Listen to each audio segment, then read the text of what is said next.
Bonjour, ici Stéphane Lévesque, bienvenue à l'Info où on vous fait des présentations de reportages sur plein de choses qui se passent sur notre territoire et j'ai le plaisir d'être en compagnie de Lynn Richard. Un beau bonjour à toi, Stéphane. Ben oui, ça va toi? Oui, ça va très bien, Bon, merci. Toi aussi? oui, ça va-tu toujours bien, Lynn? Oui, Ah ouais, moi des fois ça va moins bien, mais je te dirais que la majorité du temps ça va bien. c'est ça. Ben, ça se peut des fois que ça aille moins bien. Ça se peut, C'est mais normal. comme tu dis, dans la majorité Bon, du la temps, grande ça c'est le fun. majorité. Puis quand ça va moins bien, on s'arrange, ça aille mieux.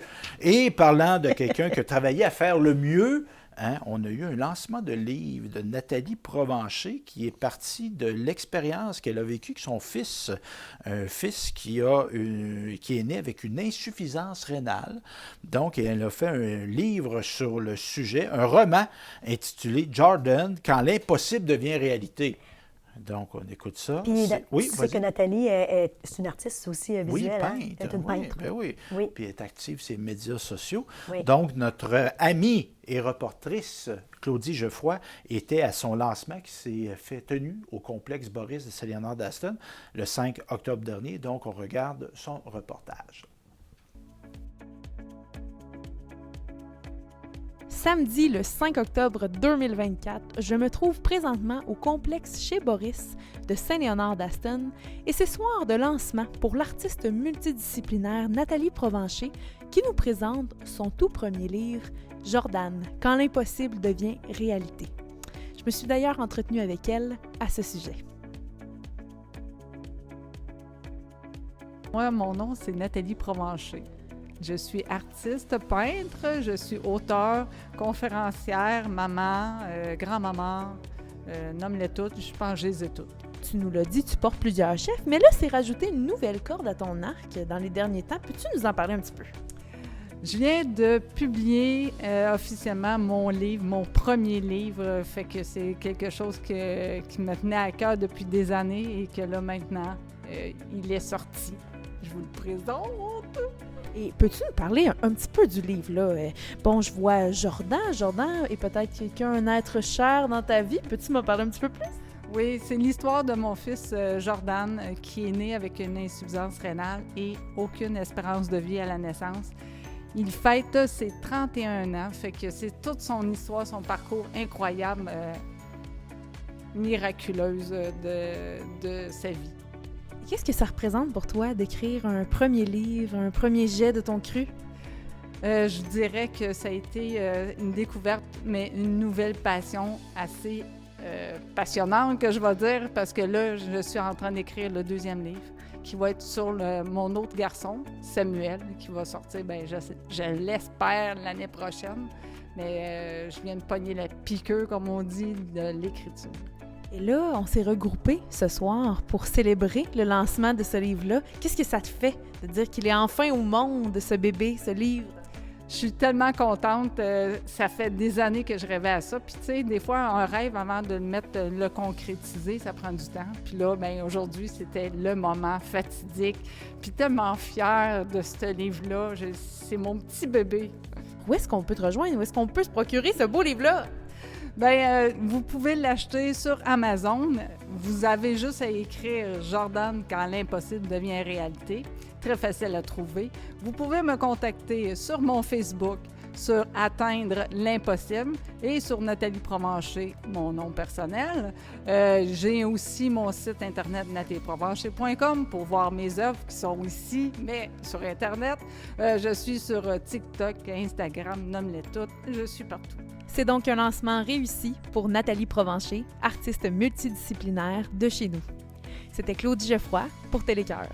À bientôt! Chère Lynn, es-tu une amateur de pommes? Oui. Aimes-tu les fruits des pommes? La pomme? Oui. Moi, j'aime ça surette un peu.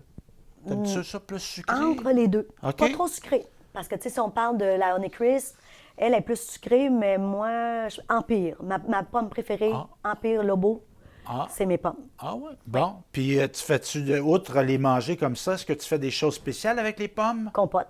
Ah, de la compote? hein? Compote. Moi, j'aime pas ça, la compote. La texture, hein, c'est pas cette J'aime les pommes, mais pas la compote. C'est drôle, hein? Moi, j'aime quand la belle dodo me fait des croustades. Ah Bon. oui. Ben oui. Ça, Ça, c'est la spécialité de ma fille. Ah. Puis j'étais un très grand amateur de tarte aux pommes aussi. Avec un peu de cannelle. Oui, très, très bon. Oui. Donc, on a notre belle Marie-Andrée Dupéré, notre nouvelle reporter de Sainte-Monique. Elle demeure à Sainte-Monique, dans une maison. Femme d'agriculteur. Exactement. Elle reste sur une exploitation agricole. Et elle a été au Verger Nicolet. Elle nous a préparé un reportage qu'on écoute à l'instant.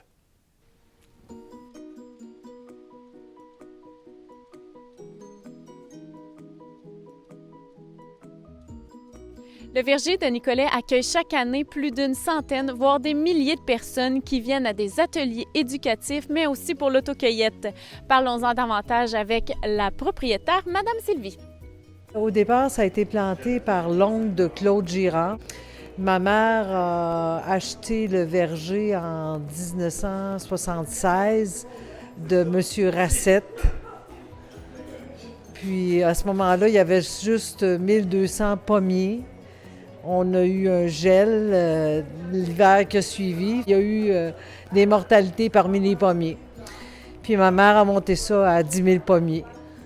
Vous avez l'autocueillette, bien sûr, mais vous avez aussi une mission éducative. Oui, on reçoit des groupes pour visite éducative. On leur montre la salle d'emballage, la machine qui nous aide à faire l'emballage. Puis ils découvrent que tout est emballé à la main.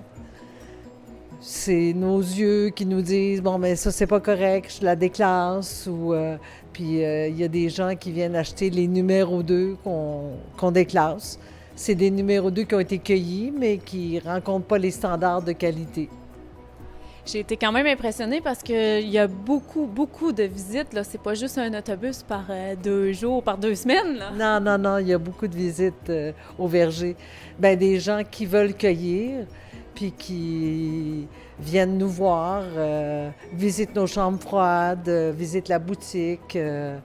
Vous avez justement des produits autres que vos pommes à vendre ici? Oui, j'ai des produits, des cidres de M. Jaudoin, des mous de pommes de M. Jaudoin. On vend du miel. On vend des produits du terroir, tels que le sirop d'érable, du caramel à l'érable. On vend notre jus aussi, qui est fait par un travailleur qui travaille pour nous. Fait que c'est beaucoup de travail. Vous avez combien d'employés, justement? Là, présentement, à l'emballage, avec moi, on est 5. Mais il y en a qui travaillent à temps partiel. Il y a mon gars de tracteur aussi. Puis des travailleurs étrangers, j'en engage 6. Quand même. Et vous êtes ouvert à l'année, je pense. Oui, on est ouvert à l'année, étant emballeur et producteur et emballeur. Ce qui fait qu'on emballe des pommes maintenant. Avant, on était fournisseur de Super C. Super C a abandonné ses ventes en direct. Fait que maintenant, on travaille pour la Maison de la Pomme qui est à Fredericksburg. J'avais vu sur votre site, je trouvais ça beau comment c'était décrit, la vie de la pomme, en fait. Mais un mot sur les abeilles qui nous apportent la pollinisation quand le verger est en fleurs. Fait que c'est ça que je décris aux élèves, que toutes les pommes avant, c'était toutes des fleurs qui ont été pollinisées par des abeilles.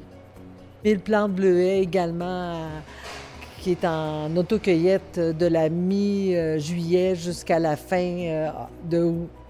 J'ai vu quelques poires aussi. Oui, on a quelques poires, mais pas beaucoup. On a à peu près 7 poiriers. Donc, c'est vous qui les cueillez. Oui, c'est nous qui les cueillons, puis on les vend ici à la boutique. Si on veut vous joindre, avez-vous une page Facebook? C'est mieux par téléphone? C'est mieux par téléphone. On a une page Facebook que moi, je visite pas tant que ça, là, mais il y a quelqu'un qui s'en occupait. Il y a Lonnie Crisp aussi qu'on a au verger, mais elle est trop loin dans le verger, fait qu'on la vend ici. J'ai cru comprendre aussi que les paiements se faisaient par débit comptant. On pourrait peut-être le dire pour les gens qui le savent. Oui, parce que j'ai abandonné par crédit parce que ça nous coûte trop cher, le crédit. Il y a beaucoup de frais. Mais merci beaucoup! Ça m'a fait plaisir. Là, ma chère Lynn, ça va faire drôle parce que je vais présenter un reportage que Marie-Andrée Dupéré a fait D'accord. Mais je suis dans le reportage. J'ai pas vu ça. Oh Je là l'ai là, pas là vu, là. mais on va le voir justement Ah! avec les gens. Mais on a déjà eu l'occasion d'en parler. Générosité carte de hockey. Oui. Tu te rappelles, je t'avais parlé de ce projet-là. Avec la Et FNI. là, La FNI. oui, avec l'Association des personnes handicapées de Nicolet-Yamaska. Mais dans le temps que je t'en avais parlé, je parlais qu'on allait le faire. Mais là, on a commencé pour de vrai, tant avec les élèves de Jean Nicolet et les gens de l'Association des personnes handicapées de Nicolet-Yamaska. Et là, évidemment, eux autres, la gang de la PH, sont là toute la journée. Mais sur l'heure du dîner, j'ai des élèves qui viennent. Fait que là, c'est de voir la collaboration qu'il y a entre des personnes avec des déficiences intellectuelles et des élèves. Moi, je trouve que c'est merveilleux. L'interaction riche. Et, ben oui, et ça tourne autour de faire, exactement, de faire des cartes de hockey, de faire des paquets qu'on remet par la suite à des jeunes qui n'en ont pas. Donc, on regarde ce reportage-là de Marie-André Dupéré.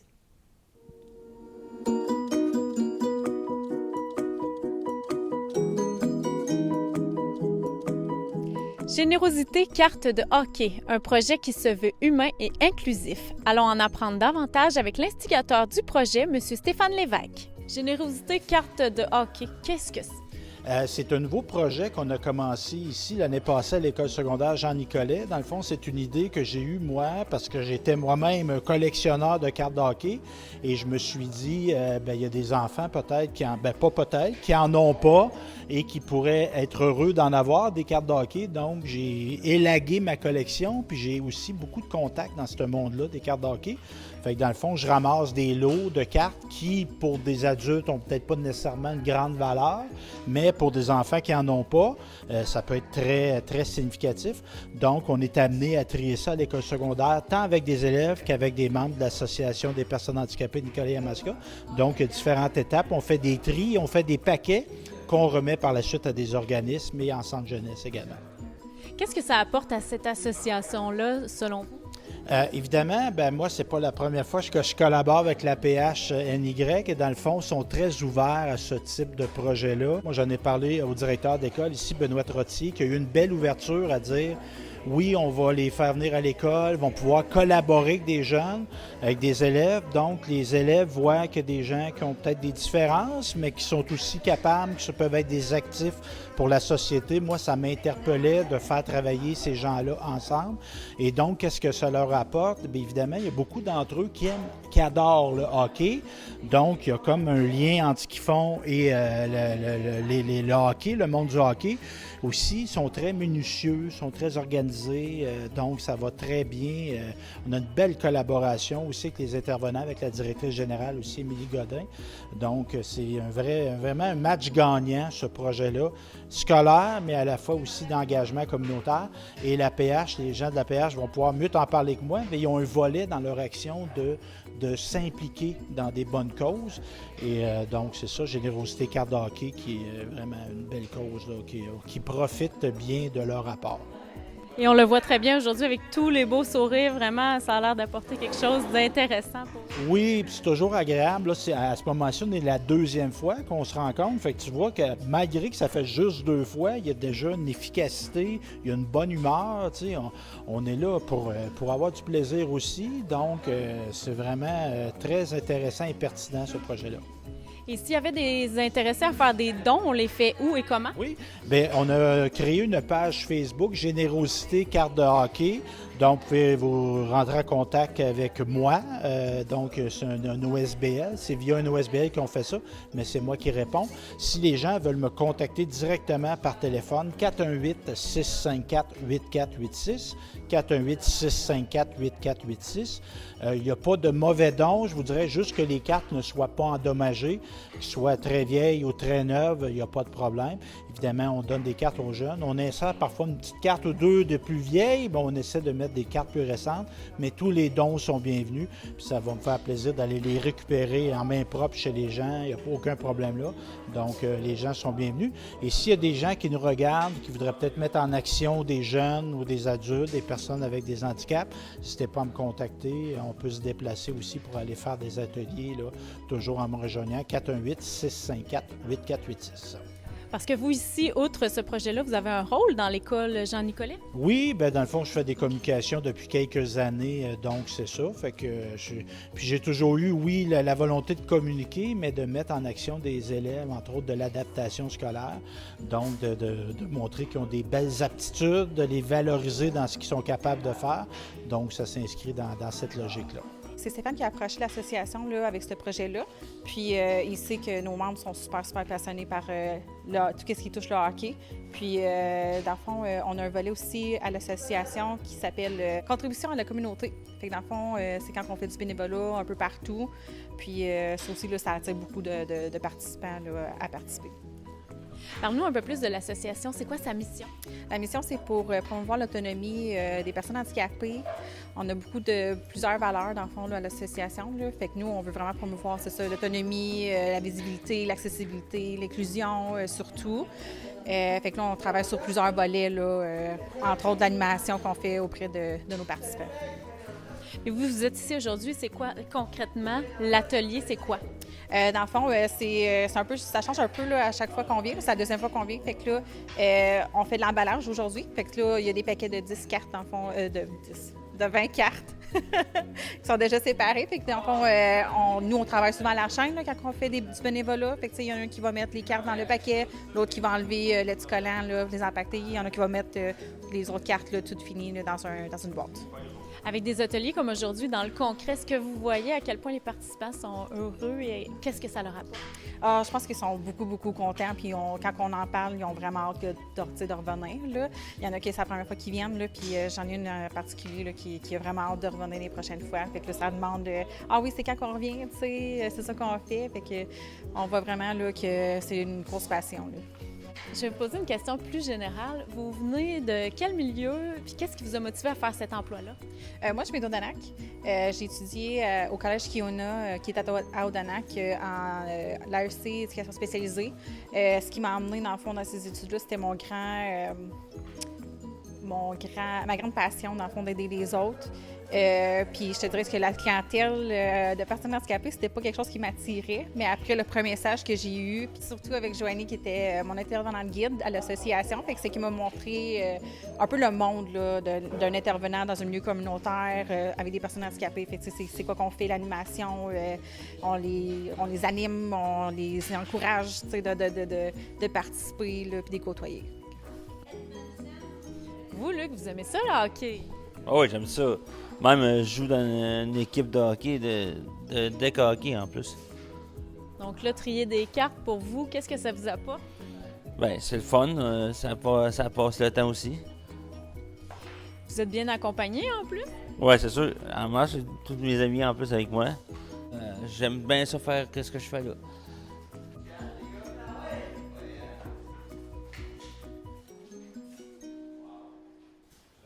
Donc, c'est vraiment impressionnant ce qui se passe avec les gens de l'association. Là. Je te dirais qu'ils sont plus vite. J'ai de la misère à trouver l'ouvrage. Non, je fais des blagues, mais des fois, les premières fois, je n'avais pas assez amené de matériel pour le faire. Puis ils sont très enthousiasmés, puis ils connaissent ça, le hockey. Là. Et oui. Oui. Mon mari conduit l'autobus, puis écoute, il y a vraiment des adeptes incroyables. Là. Puis mon chum il me disait, écoute, ils sont au courant, ils sont à jour, là. Ils sont vraiment à jour. Là. Et sont très dévoués. Et parlant de gens dévoués, on a une campagne de Noël qui s'appelle Parraine avec cœur, initiée par le Centre d'action bénévole de Nicolet. Marie-André Dupéré s'est entretenue avec Isabelle Bombardier et Angeline Lesage concernant cette belle initiative de solidarité. Okay.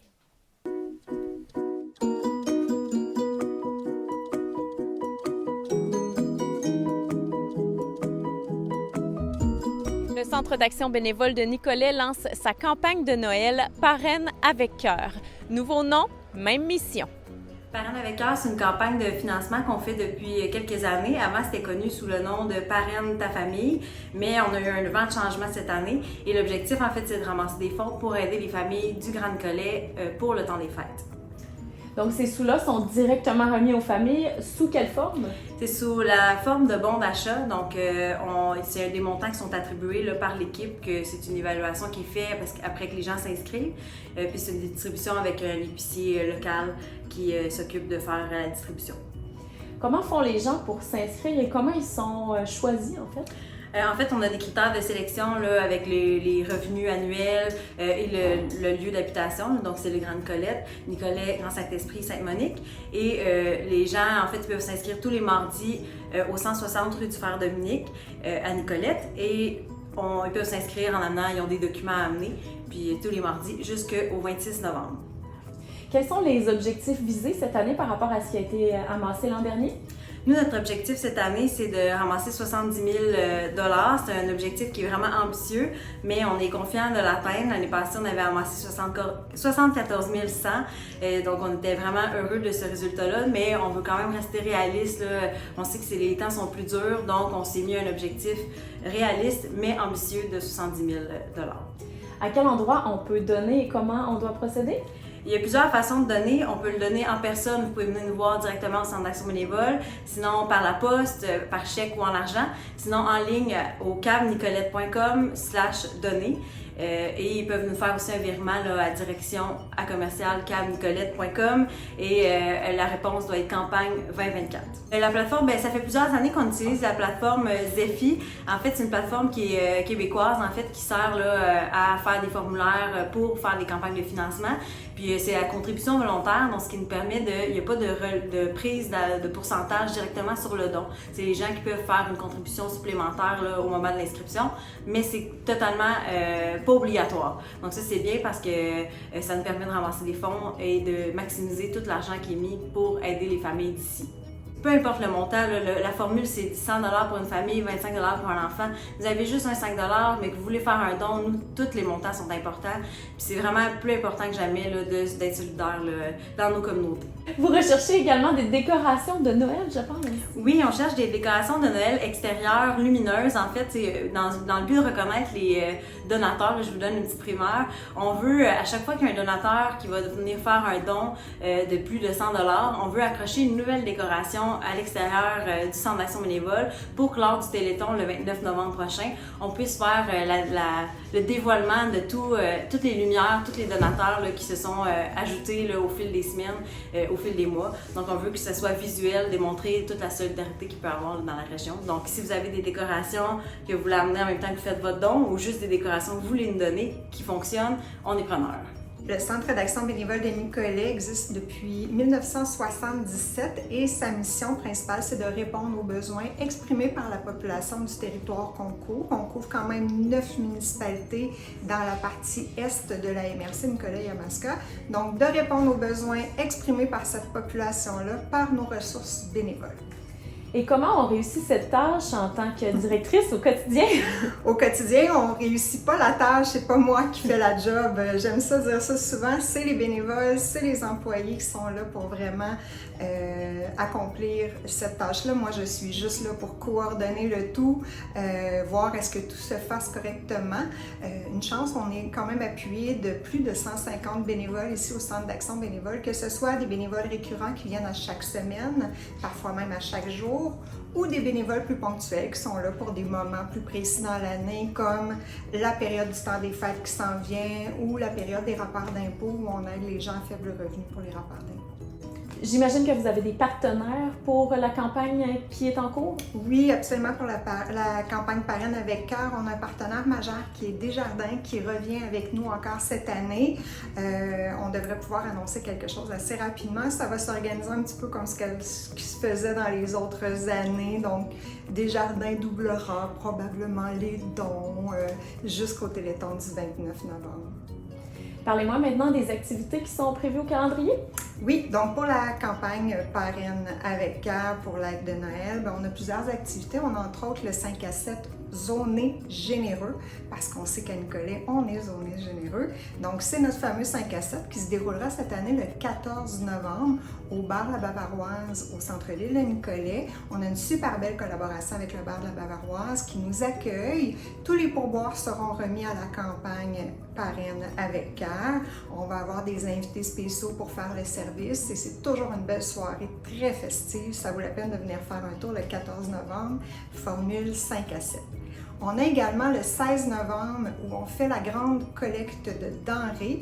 Depuis quelques années, on ne fabrique plus de paniers physiques avec de la nourriture sèche dedans pour Noël. Ce qu'on fait, c'est qu'on fait quand même une très grande collecte parce que les gens à Nicolet sont généreux de ce côté-là aussi. Et on remet tous les dons de nourriture à l'organisme La Ressource Aide Alimentaire pour qu'ils puissent faire de la distribution alimentaire à chaque semaine. Depuis 2 ans, là, sûrement qu'on a des données là, où la ressource nous dit que ça leur permet de faire des paniers d'aide alimentaire hebdomadaires jusqu'au mois de mai, juin, avec seulement les dons de Noël. Donc, j'invite la population de Nicolet, encore une fois, à être très généreux. On va être à des endroits précis pour récolter les denrées. Donc, chez IGA, chez Jean Coutu, dans la cour du Centre des Arts populaires. Puis, on va être là de midi à 5 heures. Et on parlait aussi d'un grand téléthon. Oh oui, il ne faut pas oublier que la campagne Parraine avec cœur fait partie du grand téléthon du Noël du cœur. Bon, on est la seule année qu'on va pouvoir dire ça. Avant, c'était connu sous le nom Noël du pauvre. Cette année, on a changé de nom pour Noël du cœur, mais le téléthon perdure. Ça sera encore là une très belle soirée festive. Moi, je sais que dans ma famille, c'était la soirée pour faire le sapin de Noël. Je pense que c'est comme ça pour plusieurs. Donc, on se prépare à faire notre sapin le 29 novembre de 17h à 23h sur les ondes de Radio-Canada Télé Mauricie. Mais nous, on va être ici au Centre d'action bénévole. On va être prêts à répondre au téléphone. On va même avoir des bénévoles pour aller chercher les dons chez les gens. Donc, si certains ont envie de donner ce soir-là, on est disponible pour réceptionner les dons.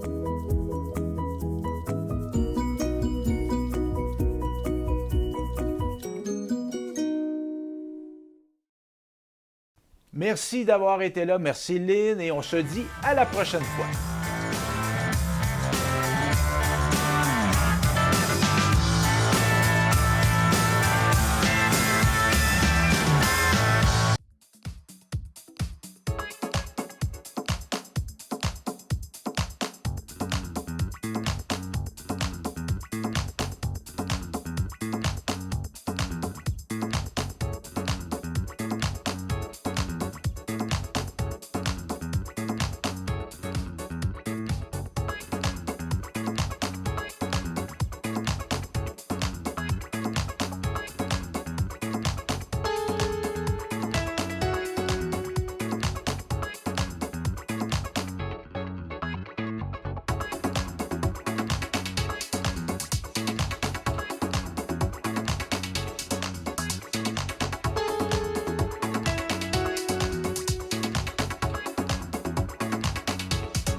C'est trop dur et voler, c'est pas beau.